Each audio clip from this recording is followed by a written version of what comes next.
Absolutely, and it's the most powerful tool to expose the truth, because there were literally about 3 or 4 different things in the trial that were just blatantly contradicted by the video. You know, what they were saying did not line up with the video.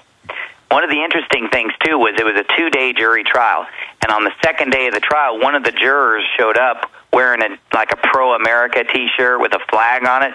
That's when I knew I was going to be declared not guilty, because these jurors understood what I was doing, and one of them even thanked me as I was walking out of the courtroom and said, "Thank you for standing up for our constitutional rights, because if we give the government an inch, they're going to take a mile, and so thank you for drawing that line in the sand."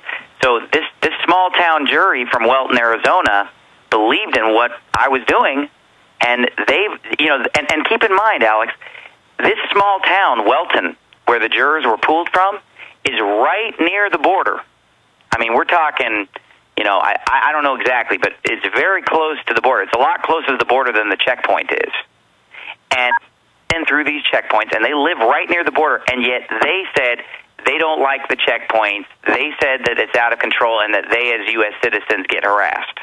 And they believed in what I was doing. And that's the power of jury nullification and grand jury nullification. We elect the sheriff. We elect the mayor. We elect the legislature. And we decide the facts and the law. And they've tried to brainwash juries that that's not the case. We don't just vote at the voting booth. We vote at the grand juries and at the juries. And we vote when we demonstrate. And we vote when we say no. And we are the government. This is our republic, our country. And I've been specific. I am against randomly pulling over people to ask if they're citizens. That is evil and will be used against citizens. And what's your view on the Arizona law? Because the way I read it, it said somebody looks like they're drunk driving, somebody's speeding, we pull them over. If they're illegal, then we take them in.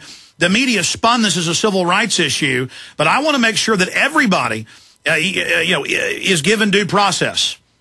Well, my personal view on the SB 1070, I'm against it because I think it further breaks down the separation of power, though, between local and federal law enforcement. Basically, you're getting pulled over for a traffic ticket. They're calling the feds and just checking whether you're a U.S. citizen. That's getting entered into some kind of a database. But they already, when they pull you over, and I'm against it, they run everybody through a database. I mean, I know, but the way I see it, though, just because they're already doing it, it's still a police state, And I see what you're saying, that the law is maybe really nothing new, but at the same time... No. I mean, I want to be clear. I'm not saying there's a... My issue is they're getting rid of all the rights for citizens and then adding extra rights to illegals because it's part of the globalist overall program. Stay with us. We'll be taking your phone calls, but I wanted to give Pastor Steven Anderson a chance to finish up any points he wanted to make. But I had one more question, Pastor, and that's this. How is your civil suit going against them, and who are you suing specifically? Well, I'm pretty much suing everyone involved, the United States of America, the Department of Homeland Security, the Border Patrol, the state of Arizona, the DPS, which is the state police, and then all the individual agents and police officers involved. And we're suing on 5 different counts. One of them is, of course, the 1983 statute about deprivation of constitutional rights.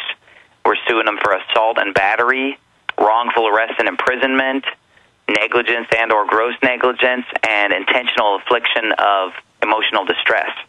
So those are the 5 counts, and the lawsuit's been filed. I think it's just a really slow process, so I don't really know how long it's going to take, but I think it just kind of takes forever. Well, that strengthens your case, for those that aren't aware of that, that you've now been found not guilty. Oh, definitely. I mean, I still had a case even if I would have been found guilty of these traffic charges, but either way, it definitely strengthens the wrongful arrest and imprisonment when I was declared by a jury of my peers to be not guilty.